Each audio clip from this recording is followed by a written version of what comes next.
Deep in the woods, in a log cabin near the shores of Walden Pond, American essayist and philosopher Henry David Thoreau lived a quiet life. One of the first transcendentalists and the author of the book Walden, Thoreau spent more than 2 years at Walden seeking a simpler way of life. That is, until one day, in July of 1846, while on his way to Concord, Massachusetts to run an errand, Thoreau was arrested for refusing to pay a poll tax.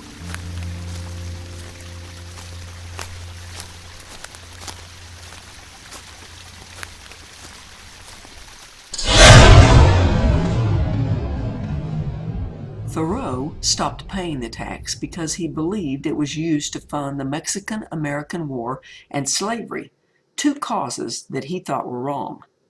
After word got out that Thoreau was in jail, an unidentified woman, probably his aunt, paid his tax. Thoreau, however, was mad as the devil and didn't want to leave because he'd wanted his actions to raise awareness about slavery and the Mexican-American War.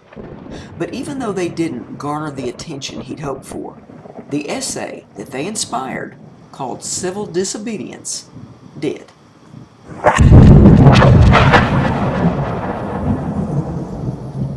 The essay's essence is that the government itself, which is only the mode which the people have chosen to execute their will, is equally liable to be abused and perverted before the people can act through it.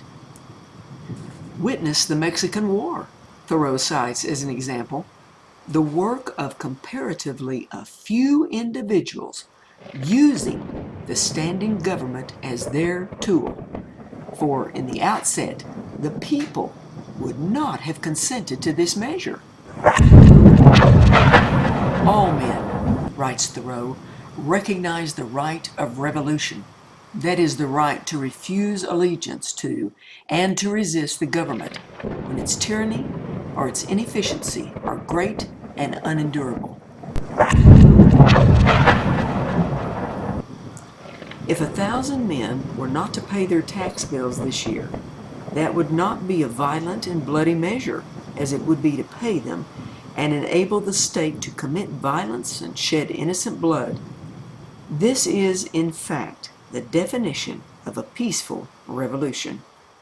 Thoreau's essay was popular at the time of its publication, but the militant power of the clarity of his message, which was that the people are the authority of their government, not politicians, therefore governments can do nothing without the support of their people, later took the world by storm.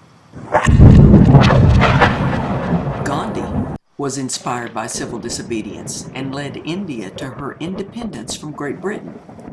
2 decades later, Martin Luther King Jr. was influenced by civil disobedience, as were the Vietnam War protesters of the 60s and 70s, and even the pro-democracy protesters at Tiananmen Square.